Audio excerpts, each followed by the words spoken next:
Saya mungkin mulai dari awal ya, saya, tunjukkan kepada kita, part yang pertama berhenti membatasi Tuhan, dimulai dari ayatnya dalam Yeremia 29 ayat 11, ya, "Sebab aku ini mengetahui rancangan-rancangan apa yang ada padaku mengenai kamu, demikianlah firman Tuhan, yaitu rancangan damai sejahtera, bukan rancangan kecelakaan, untuk memberikan kepadamu hari depan yang penuh dengan harapan." Bapa merancang kehidupan kita, bukan rancangan yang buruk, tapi rancangan damai sejahtera. Saya waktu lalu membuat perbandingan ya, bahwa meskipun kita kecil dari seluruh ciptaan Tuhan, dari Samayim, tapi Tuhan mau mati, itu bukti Dia sangat mengasihi kita. Ayub juga berkata, dalam Ayub 42, ini cuma review yang 2 minggu yang lalu Bapak Ibu Saudara ya. Ayub juga berkata, Ayub 42 ayat 2 dikatakan begini, "Aku tahu bahwa engkau sanggup melakukan segala sesuatu dan tidak ada rancanganmu yang gagal, tidak ada rencana Tuhan yang gagal." Kita percaya Tuhan merancang kehidupan kita dan ketahuilah, Dia tidak pernah gagal dalam segala rancangannya. Kalau kita menganggap itu sebagai suatu kegagalan, berarti belum selesai cerita Tuhan di dalam kehidupan kita. Yesaya 46 ayatnya yang keempat ngomong, "Sampai masa tuamu," ya kan? Yesus tetap Dia, Bapa tetap Dia, sampai masa putih rambut kita, Dia gendong kita. Kerennya Dia mau melakukannya dan Dia mau menanggung kita terus sampai selama-lamanya. Dia mau menanggung kita. Dia mau menolong kita, Dia mau menggendong kita. Dia mau memikul kita dan menyelamatkan kita. Katakan amin. Harusnya kita bersuka cita Bapak Ibu Saudara, karena ini janji Tuhan yang sangat indah dalam kehidupan kita. Dia merancang hidup kita senantiasa baik, karena Dia adalah Bapa yang baik. Dia merancang yang terbaik dalam kehidupan kita. Nah, rancangan damai sejahteranya itu kan shalom ya, dari bahasa Ibrani, yang artinya aman, baik, bahagia, menyenangkan, sejahtera, makmur, sehat, damai. Nah, kalau Dia berkata merancangkan damai sejahtera, berarti semua itu dijamin, Tuhan jamin terjadi dalam kehidupan kita. Amin.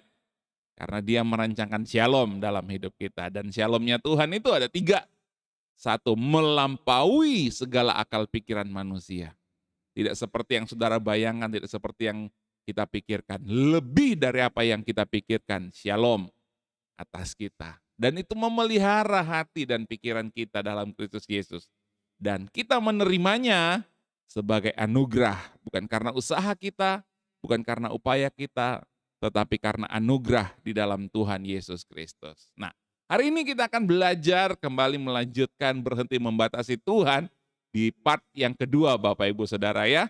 Ayatnya masih sama, melanjutkan yang kemarin di Yeremia 29 ayat 11 dikatakan bahwa sebab aku ini mengetahui rancangan-rancangan apa yang ada padaku mengenai kamu. Demikianlah firman Tuhan, yaitu apa? Rancangan damai sejahtera, itu yang kita bahas 2 minggu yang lalu, dan bukan rancangan kecelakaan. Nah, ini yang kita akan jadi pendalaman yang akan kita dalami, yang akan kita belajar pada pagi hari ini. Bapa merancangkan damai sejahtera, bukan rancangan kecelakaan, untuk memberikan kepada kita hari depan yang penuh dengan harapan. Sekali lagi, Bapa merancangkan bukan rancangan kecelakaan. Artinya apa Bapak Ibu Saudara? Tuhan ingin menegaskan bahwa Bapa tidak pernah merancangkan hal-hal yang buruk di dalam kehidupan kita. Bapa tidak pernah melakukan atau berpikir atau merancangkan sesuatu yang buruk di dalam kehidupan kita, sekecil apapun itu. Bapa tidak pernah merancangkan yang buruk bagi anak-anaknya. Bahkan untuk mendidik kita sekalipun, Bapa tidak pernah merancangkan hal-hal yang buruk. Nah, seringkali ya banyak orang, banyak hamba Tuhan itu melakukan tuduhan-tuduhan yang serius terhadap Bapa, ya kan? Oh, orang ini kena cancer, supaya Tuhan sedang ajar dia gitu ya, untuk meninggalkan kepahitan, belajar mengampuni.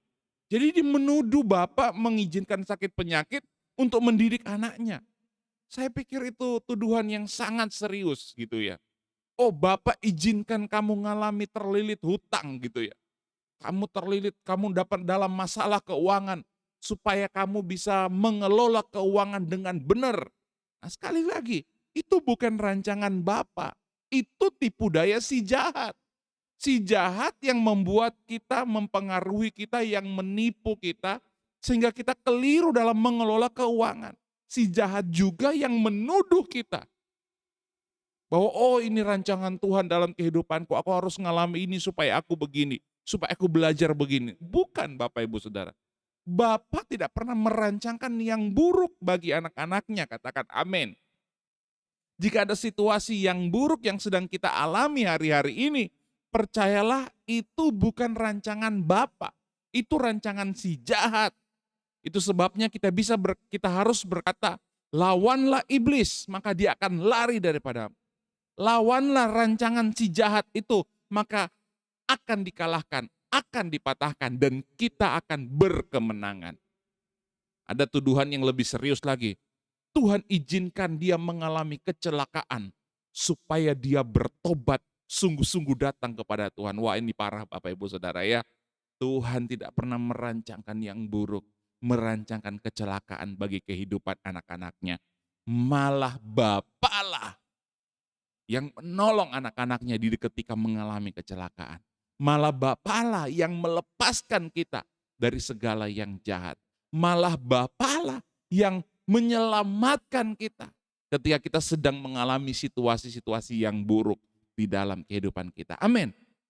Ini kita harus teguh di dalam hati, dalam pikiran kita. Situasi yang buruk kita alami dalam hidup kita itu adalah bagian dari tipu daya iblis untuk menjatuhkan kita. Karena sifatnya iblis adalah mencuri, membunuh, dan membinasakan. Tetapi Bapa merancangkan damai sejahtera hari depan yang penuh dengan pengharapan. Amin. Saudara bisa tepuk tangan yang meriah buat Tuhan Yesus Kristus, buat kebaikannya, buat anugerahnya, yang rancangannya yang terbaik dalam kehidupan kita. Jadi Bapa tidak pernah merancangkan yang buruk dalam kehidupan kita. Bapa tidak merancangkan atau membuat rancangan kecelakaan. Mungkin saudara berkata, tapi kenyataannya Pak, kenyataannya Pastor, saya itu ngalami hal-hal yang buruk. Saya kesusahan ini, sejak lahir saya hidup dalam keluarga yang waduh susah, menderita dan lain sebagainya. Ingat, sekali lagi, itu bukan rancangan Bapa dalam kehidupan kita. Orang lain, manusia bisa merancangkan yang buruk dalam kehidupan kita. Kita sendiri bisa merancangkan yang buruk dalam kehidupan kita. Tetapi kabar baik, karena kasih karunia Tuhan Yesus Kristus, karena anugerah, Bapa sanggup mengubah yang buruk untuk menjadi kebaikan dalam kehidupan kita. Hebat bukan? Keren bukan Bapa kita di surga? Bapa sanggup mengubah yang buruk menjadi kebaikan dalam hidup kita. Kejadian 50 ayat 20. Memang kamu telah mereka-rekakan yang jahat terhadap aku. Tetapi Bapa telah mereka-rekakannya untuk apa? Kebaikan. Dengan maksud melakukan seperti yang terjadi sekarang ini. Yakni memelihara hidup suatu bangsa yang besar. Orang bisa merancang yang buruk dalam kehidupan kita. Orang bisa berbuat jahat di dalam kehidupan kita. Orang bisa merancangkan yang tidak menyenangkan bagi kita. Tapi ingat, Bapamu di surga akan mengubah yang buruk menjadi kebaikan. Amin. Itu sebabnya kita mesti percaya, kita harus percaya. Ujung-ujungnya itu selalu mendatangkan kebaikan dalam hidup kita. Saat kita mengalami situasi yang tidak menyenangkan, hari-hari yang berat dalam kehidupan kita, ingat saja bahwa ujung-ujungnya mendatangkan kebaikan. Ujung-ujungnya Tuhan Yesus pasti menolong. Ujung-ujungnya ada mujizat. Ujung-ujungnya Yesus Kristus Tuhan yang dipermuliakan. Karena dia sanggup mengubah yang buruk menjadi kebaikan. Roma 8 ayat yang ke-28, ayat yang sangat-sangat terkenal gitu ya. Roma 8 ayat 28 ngomong begini, kita tahu sekarang, hari ini kita tahu, kebenarannya kita tahu, bahwa Bapa turut bekerja dalam segala sesuatu untuk mendatangkan kebaikan bagi kita yang mengasihi Dia, yaitu bagi mereka, bagi kita yang terpanggil sesuai dengan rencana Bapa. Kita paham sekarang, kita tahu sekarang, Bapa turut bekerja dalam segala sesuatu, dalam kesehatan kita, dalam keuangan kita, dalam rumah tangga pernikahan kita, di dalam segala sesuatu Bapak Ibu Saudara. Dalam bisnis kita, dalam segala sesuatu, dalam pertumbuhan anak-anak kita, dalam biaya studi-studi mereka, ya biaya-biaya studi mereka. Dalam segala sesuatu, ingat, kalau kita percaya Bapa merancangkan yang baik, Bapa tidak merancangkan yang buruk dalam kehidupan kita, maka terjadi bahwa Bapa bekerja dalam segala sesuatu untuk merancangkan kebaikan bagi kita. Dia merancangkan yang terbaik, sekali lagi, ujung-ujungnya mendatangkan kebaikan di dalam kehidupan kita. Karena kita mengasihi Dia, bukan cuma karena kita mengasihi Dia, karena Dia terlebih dahulu mengasihi kita. Dan kita ada di dalam rancangan Bapa yang sempurna. Jadi jangan batasi Tuhan, Bapak Ibu Saudara, sekali lagi. Berhenti membatasi Tuhan dengan kita berpikir bahwa wah, ini memang sudah karmanya, ya kan? Banyak orang berpikir seperti itu. Wah, ini karena apa yang saya tabur, maka sekarang saya menuai. Bukan, Bapak Ibu Saudara. Yang buruk telah diselesaikan Yesus di kayu salib. Kita hanya menerima yang baik. Kutuk telah dipatahkan di kayu salib. Kita hanya menerima yang baik. Karena itu rancangan Bapa di dalam hidup kita. Oke, saya lanjut. Secara garis besar Bapak Ibu Saudara, secara garis besar pada dasarnya ada 3 rancangan besar Bapa bagi manusia. Saya coba kita hari ini agak dalam Bapak Ibu Saudara ya. Tapi mungkin sudah sering juga kita dengar. Secara garis besar ada 3 rancangan besar Bapa di dalam kehidupan kita. Anak-anak yang dikasihinya. Yang pertama adalah, ini berbicara tentang past, present, and future ya. Dulu, sekarang, dan untuk masa yang akan datang. Yang pertama adalah yang Bapa lakukan adalah Yesus menukar hidupmu dengan hidupnya. Ya, itu yang kita kenal dengan penebusan. Yesus menukar hidupmu dengan hidupnya. Kita ini orang yang berdosa. Supaya kita, rancangan Bapa di dalam kehidupan kita adalah begini. Yesus datang ke dunia dan Dia menukar hidup kita yang berdosa ini, Dia menjadi dosa di kayu salib. Supaya kita yang berdosa karena iman kepada Yesus Kristus, kita menjadi orang-orang yang dibenarkan, katakan amin. Nah, Yesus menukar kehidupan kita. Yesus menukar hidup kita yang berdosa. Dan yang kedua, Yesus bukan cuma menukar hidup kita dengan hidupnya, Yesus hidup di dalam kehidupan kita. Wah, ini pertumbuhan di dalam kekristenan. Yesus hidup dalam kehidupan kita. Bagaimana caranya Yesus hidup dalam kehidupan kita? Itu sebabnya Dia menguduskan kita. Pengudusan. Kita dikuduskan satu kali untuk selama-lamanya. Supaya apa? Supaya Dia hidup di dalam kehidupan kita. Dan yang ketiga adalah masa yang akan datang yang terjadi. Yang Yesus lakukan adalah begini. Yesus membawa kita di dalam kehidupannya. Ini berbicara tentang kekekalan, berbicara tentang kemuliaan, hidup bersama-sama dengan Bapa di sorga. Bersama-sama dengan Yesus. Jadi yang pertama, Yesus menukar hidup kita dengan hidupnya, itu yang kita kenal dengan penebusan. Terus yang kedua, Yesus hidup dalam kehidupan kita, itu yang kita percaya Dia menguduskan kita. Terus yang ketiga adalah Yesus membawa kita ke dalam kehidupannya. Kehidupan surga yang tanpa dosa, yang penuh dengan kemuliaan. Nah, kita akan belajar Bapak Ibu Saudara satu persatu. Ya. Yesus menukar hidupmu dengan hidupnya. Ayatnya di 1 Korintus 6 ayatnya yang ke-20. Dikatakan begini, sebab kamu telah dibeli dan harganya apa? Telah lunas dibayar. Karena itu muliakanlah Bapa dengan tubuhmu. Amin. Ini firman Tuhan.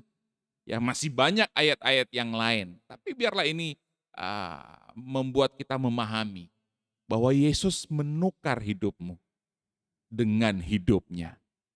Di kayu salib dia telah menjadi kutuk supaya tuntutan hukum Taurat tidak berlaku atas kita. Di kayu salib dia telah menjadi dosa supaya kita yang berdosa, supaya dosa dihukum di dalam tubuh Yesus, supaya kita yang berdosa itu dibenarkan karena kita percaya kepada Tuhan Yesus Kristus. Yesus telah menukar hidupmu dengan hidupnya. Dia membayar lunas hidup saudara dan hidup saya. Ingat, Yesus bayar lunas. Katakan lunas, 1, 2, 3, lunas. Karena kita tahu bahwa Yesus sudah bayar lunas, bukan dicicil Bapak Ibu Saudara. Jadi nggak mungkin, sekali lagi, tidak mungkin kita itu bisa diintimidasi oleh iblis. Tidak mungkin kita akan mendapatkan mengalami yang namanya kegagalan. Tidak mungkin kita akan mengalami yang namanya kalau orang yang kredit gitu kan, tidak mungkin karena sudah lunas, nggak mungkin dia gagal bayar gitu ya. Tidak mungkin ditarik sama debt collector gitu ya. Kenapa? Karena sudah lunas. Nggak mungkin hidup kita rancangan Tuhan gagal dalam kehidupan kita. Nggak mungkin kita mengalami hal-hal yang membinasakan kehidupan kita. Nggak mungkin. Iblis memang akan mengintimidasi. Si jahat akan mengintimidasi. Si jahat akan menipu kita. Oh belum dan lain sebagainya. Tapi hari ini saya mau berkata, jangan percaya. Firman Tuhan berkata bahwa kita sudah lunas dibayar. Karena kasih karunia Kristus. Di kayu salib dia berkata sudah selesai. Lunas dibayar. Artinya apa? Kita ada dalam rancangannya yang baik. Kita ada dalam kehendaknya yang ajaib. Jadi pasti ada pertolongan. Pasti ada pengharapan. Pasti ada mujizat. Katakan amin. Bayangkan Bapak Ibu Saudara. Hidupmu saja sudah dibayar lunas. Masa cicilan rumah gak dibayar lunas sih? Pasti Tuhan bantu. Pasti Tuhan tolong. Masa cicilan mobil, cicilan motor apalagi Tuhan gak bisa bantu sih? Cicilan hutang Tuhan tidak bisa kasih jalan keluar sih? Bisa, sangat mudah bagi Tuhan. Tapi yang penting dalam pikiran kita adalah begini, hidup kita sudah dibayar lunas. Jadi pertolongannya, mujizatnya itu akan mengikuti, katakan amin. Halo? Saudara diberkati, saudara percaya? Ini loh, firman Tuhan. Kita adalah orang-orang yang sudah lunas. Ngomong, saya sudah lunas dibayar. Bukan barang cicilan. Kita bukan barang cicilan loh Bapak Ibu Saudara. Kita lunas dibayar dengan darah yang sungguh sangat mahal. Itu sebabnya iblis tidak boleh mendakwa kita. Kalau saudara merasa ada dakwaan tuduhan si jahat, patahkan, kalahkan si iblis. Maka dia lari daripada kita. Amin. Yang kedua yang keren begini. 1 Petrus 1 ayat 18 dan 19. Ini kita mesti paham Bapak Ibu Saudara. Sebab kamu tahu bahwa kamu telah ditebus dari apa? Cara hidupmu yang sia-sia, yang kamu warisi dari nenek moyangmu, itu bukan dengan barang yang fana. Bukan pula dengan perak atau emas, melainkan dengan darah yang sangat mahal. Ya, yaitu darah Kristus. Sama seperti darah anak domba yang tak bernoda dan bercacat.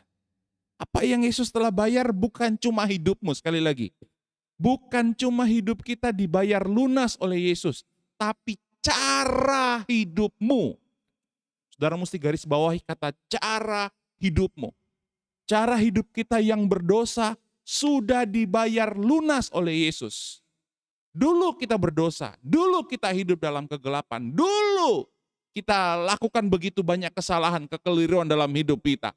Tapi jika saudara percaya firman Tuhan, Yesus telah menebus kita, bukan cuma membayar hidup kita, tapi cara hidup kita sudah ditebus oleh Tuhan Yesus. Katakan amin. Amin. Cara hidup kita sudah lunas dibayar. Itu sebabnya saya berkata bahwa hidup kekristenan ini bukan apa karena yang kita tabur di masa lalu. Kan ada banyak hamba Tuhan ngomong kan, bilang, oh hidup kita sekarang akibat dari apa yang kita lakukan di masa lalu. Hidup kita masa depan karena apa yang kita lakukan di masa kini. Kelihatannya rohani Bapak Ibu Saudara, tapi itu bukan kebenaran. Kenapa? Karena cara hidup kita sudah dibayar oleh Tuhan Yesus. Jadi hidup kita sekarang ini karena apa yang Yesus lakukan di masa lalu. Dia membayar kita lunas. Cara hidup kita sudah ditebus. Itu sebabnya kutuk tidak bisa menimpa kita. Kuasa kegelapan tidak bisa menimpa kita. Tapi kita hidup dalam berkat yang berlimpah-limpah. Dia berjanji semakin hari kita semakin naik, kita pasti semakin naik. Dia berjanji kita sehat, pulih, diberkati, pasti kita sehat, pulih, diberkati. Kenapa? Karena Yesus telah mengalahkan, membayar semua kutuk, supaya hari ini hidupmu dan hidupku diberkati berlimpah-limpah. Katakan amin. Ngomong saya sangat diberkati berlimpah-limpah. Ya, cara hidup kita sudah ditebus oleh Tuhan Yesus. Galatia 2 ayat 20 ngomong gini. Namun aku hidup, sekarang ini kita hidup, tetapi bukan aku lagi sendiri yang hidup, melainkan apa? Kristus yang hidup di dalam kita. Hidup kita sekarang ini bukan tentang kita sendiri yang hidup, tetapi tentang Yesus Kristus yang hidup di dalam kehidupan kita. Dan hidup yang kita hidupi sekarang di dalam tubuh daging ini adalah hidup oleh iman. Iman dalam anak Bapa yang mengasihi kita dan menyerahkan dirinya untuk kita. Jadi kalau kita hidup dalam daging ini, kita hidup dalam iman. Kita punya sebuah pemahaman. Bukan tentang kita lagi yang hidup, tapi kita hidup karena kita percaya kepada Dia yang sangat mengasihi kita, mencintai kita, bahkan siap, bahkan merelakan, menyerahkan dirinya buat kita. Sekali lagi, kalau dirinya saja Dia berikan, masa pertolongan Dia tidak berikan? Dia pasti nyatakan. Masa kesembuhan Dia tidak nyatakan? Dia pasti nyatakan di dalam kehidupan kita. Mungkin kita berkata, tapi hidup di dunia firman Tuhan kan juga ngomong, kita seperti domba di tengah serigala. Ingat baik, kita mungkin seperti domba di tengah serigala. Tapi saudara lihat gambarnya, yang backup kita adalah singa dari Yehuda. Mana mungkin serigala berani mendekat? Kecuali kalau kita menjauh dari singa dari Yehuda, serigala akan mengintimidasi kita. Tapi kalau kita senantiasa bersama-sama percaya, kita bersama-sama dengan singa dari Yehuda, mendekat pun serigala nggak mungkin berani. Halo? Saudara memahami ini Bapak Ibu Saudara? Yakini hidup kita bukan tentang diri kita, tetapi tentang Kristus yang hidup bersama-sama kehidupan kita. Itu sebabnya Dia menukar hidupmu dan hidupku. Amin? Ayo kita perkatakan ini. Hidupku adalah tentang Kristus yang hidup di dalamku, di dalam kehidupan kita. Sekali lagi, hidup kita bukan tentang diri kita sendiri, tapi tentang Dia yang hidup dalam kehidupan kita. Jadi kalau saudara mulai khawatir, ya jangan batasi Tuhan. Percaya, ada kekuatannya, ada berkatnya. Saudara mengalami tantangan, saudara mengalami ketakutan, berhenti batasi Tuhan. Ingat, Dia merancangkan yang terbaik dalam kehidupan kita. Ada kekuatan Tuhan. Karena kenapa? Karena bukan tentang kita yang hidup, Dia yang hidup dalam kehidupan kita.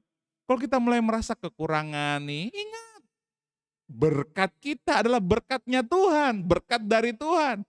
Dan Dia hidup bersama-sama dengan kita. Jadi apapun yang kita alami, apapun yang sedang kita hadapi, pandang kepada Yesus. Lihat singa dari Yehuda itu yang bersama-sama kita, yang membela kehidupan kita. Maka percayalah, mujizat, kesembuhan, pertolongan, keajaiban pasti terjadi dalam kehidupan kita. Percaya, katakan amin. Tepuk tangan dong yang meriah, karena Yesus ada dan hidup di dalam kehidupan kita. Sekali lagi Bapak Ibu perkatakan, hidupku adalah tentang Kristus yang hidup di dalamku. Ingat baik, kalau saudara berkaca, bercermin, saudara lihat, ada Kristus yang hidup dalam kehidupanku. Saudara lihat, kok ini mulai keriput gitu ya, mulai agak tua, ingat, ada Kristus yang hidup dalam hidupku, aku pasti panjang umur, awet muda, diberkati. Amin. Puji Tuhan, puji Tuhan. Kita lanjut Bapak Ibu Saudara ya. Yang kedua, Yesus menukar hidupmu dengan hidupnya. Yang kedua adalah Yesus hidup di dalam kehidupan kita. Itu sebabnya kalau Yesus menukar hidupmu dengannya, itu peristiwa di masa yang lalu, ya, dasar kehidupan kekristenan kita. Tapi prosesnya, progresnya adalah Yesus hidup di dalam kehidupan kita. Ya. Itu sebabnya kita dikuduskan. Ya, kita dikuduskan. Firman Tuhan berkata dalam Ibrani 10 ayat 10, ya saya rasa kita semua paham ini ya. Oleh karena kehendaknya inilah kita telah dikuduskan satu kali untuk selama-lamanya oleh apa? Persembahan tubuh Tuhan Yesus Kristus. Kita dikuduskan Bapak Ibu Saudara. Dia tidak cuma menebus kita, tetapi dia menguduskan kita. Ya. Tipu daya iblis adalah dia membuat kita berpikir kita bisa tidak lagi menjadi orang kudus. Kita masih bisa hidup dalam dosa. Padahal rancangan Tuhan dalam hidup kita, dia menguduskan kita satu kali untuk selama-lamanya. Jadi dosa tidak bisa lagi berkuasa atas kehidupan kita. Amin ya. Jadi kekudusannya itu dia menguduskan kita lewat persembahan tubuh Tuhan Yesus Kristus, itu membuat dia hidup dalam kehidupan kita. Dikuduskan itu memiliki dua makna Bapak Ibu Saudara. Makna yang pertama adalah kita yang berdosa ini disucikan, dibasuh oleh darah Yesus. Divonis menjadi tidak berdosa, kenapa? Karena dosa kita sudah ditebus, sudah dibayar. Jadi kita menjadi anak-anaknya yang kudus. Pribadi-pribadi yang kudus, tidak ada dosa lagi. Kenapa? Karena kita sudah di-cover oleh darah Yesus. Nah, karena kita telah menjadi pribadi yang kudus, maka dia yang kudus itu bisa tinggal dalam kehidupan kita. Bisa hidup di dalam kehidupan kita. Amin. Dan kita telah ditebus. Ya, ditebus satu kali untuk selama-lamanya. Itulah rencana Tuhan di dalam kehidupan kita.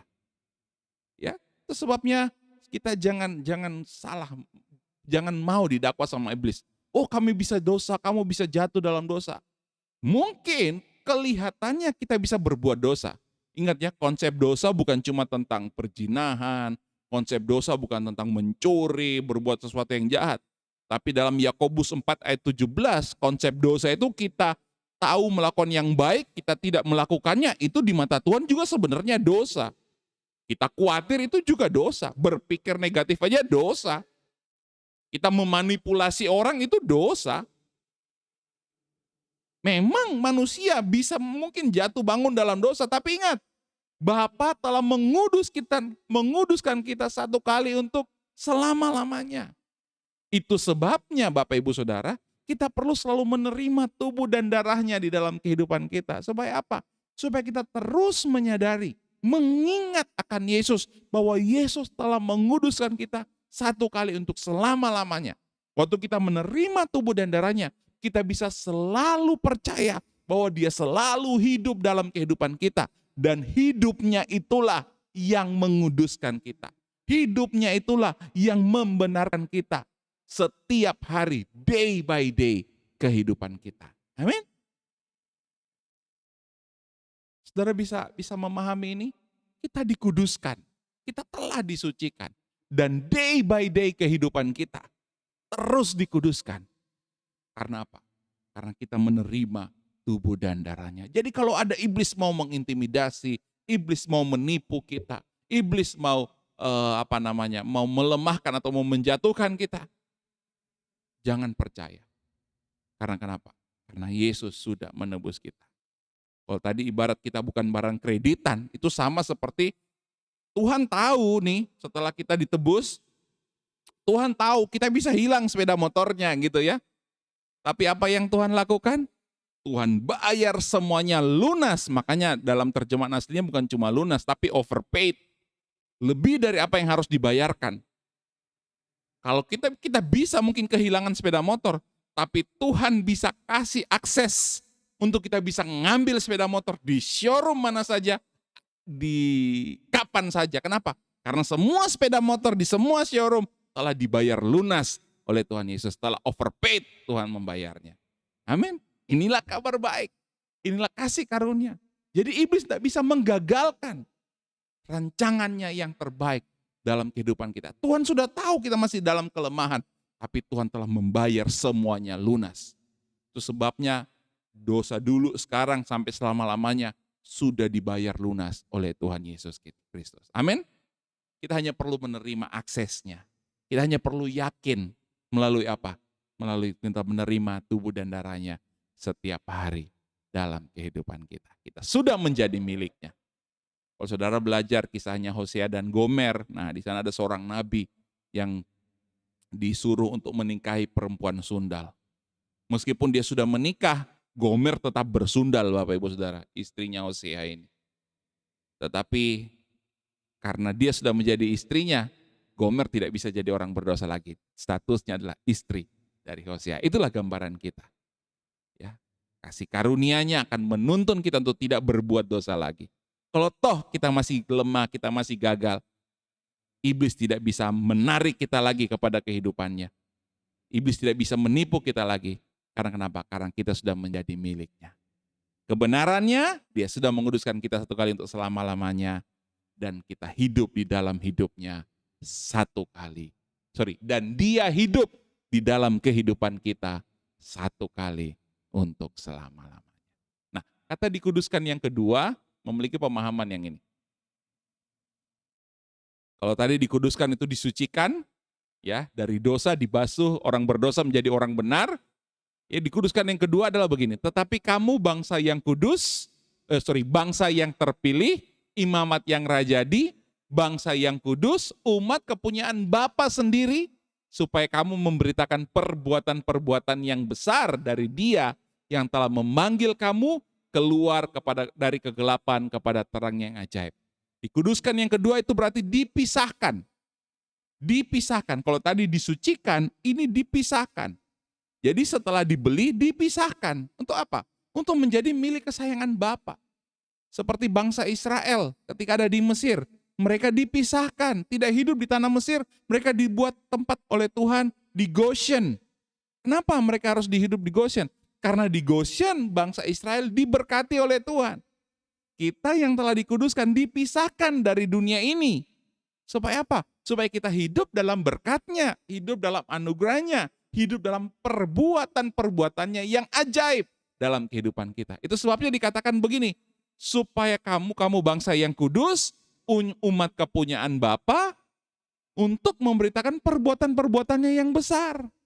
Bagaimana kita bisa memberitakan perbuatan-perbuatannya yang besar? Satu-satunya cara adalah begini, kita mengalami perbuatan-perbuatannya yang besar di dalam kehidupan kita. Amin. Itu sebabnya jangan minta yang biasa-biasa. Tiap hari kita doa nih, mintanya biasa-biasa. Berdoa, minta yang besar. Minta berkat yang besar, minta mujizat yang besar, minta pertolongan yang besar. Kenapa? Karena Dia Tuhan yang besar, Dia mau melakukan perbuatan-perbuatan yang besar. Katakan amin. Dan kalau kita percaya terjadi dalam kehidupan kita, kita bisa memberitakan perbuatan-perbuatan yang besar. Minta presiden yang besar, yang gemo ya. Enggak Bapak Ibu Saudara ya, itu cuma intermezzo saja. Siapapun presidennya percaya, tetap Tuhan Yesus yang berkuasa. Tuhan Yesus yang dahsyat. Kita hanya melakukan pesta demokrasi saja. Jadi tidak ada persaingan, tidak ada yang baik dan yang buruk. Semua punya kelemahan, semua punya kelebihan. Tapi kita minta Tuhan, kau menetapkan yang terbaik. Siapapun yang terpilih besok, kita percaya Tuhanlah yang berkuasa atas kehidupan kita. Minta yang besar. Keajaibankah, dalam kesehatankah, dalam keuangankah, dalam jodohkah, dalam studi anak-anak kita, jangan batasi Tuhan. Minta yang besar. Kenapa? Karena dia mau melakukan perbuatan-perbuatan besar dalam hidup kita. Yohanes 15 ayat 7 dikatakan, jikalau kamu tinggal dalam aku dan firmanku tinggal dalam kamu, minta apa saja, kita pasti menerimanya. Kita berdoa, kita percaya Tuhan mau melakukan perbuatan besar dalam kehidupan kita. Mintalah, kita pasti menerimanya. Jangan batasi Tuhan dengan pemikiran kita. Jangan batasi Tuhan dengan pengetahuan kita. Jangan batasi Tuhan dengan hikmat kita yang terbatas ini. Kita percaya Tuhan mau mengerjakan pekerjaan-pekerjaan besar. Dan tidak ada yang mustahil di dalam kehidupan kita. Amin. Ya, saya pikir sampai di situ saja dulu. Nanti masih ada part yang ketiga, part yang terakhir. Yaitu bagaimana Yesus membawa kita di dalam kehidupannya. Berbicara tentang kemuliaan yang dia janjikan. Di mana di sana dikatakan Wahyu 22 ayat 5, dan malam tidak ada lagi di sana, mereka tidak memerlukan cahaya lampu dan matahari, sebab Tuhan Bapa akan menerangi mereka, dan kita akan memerintah sebagai raja sampai selama-lamanya. Nah, ini nanti kita akan bahas berikutnya. Tapi biarlah hari ini kita memahami, kita tidak membatasi Tuhan, karena kita percaya satu, Yesus telah menukar hidupmu dengan hidupnya. Yesus hidup di dalam kehidupan kita. Kita dikuduskan satu kali untuk selama-lamanya. Dan dia membawa kita di dalam kehidupannya, yaitu kemuliaan. Yuk, mari kita berdoa bersama-sama.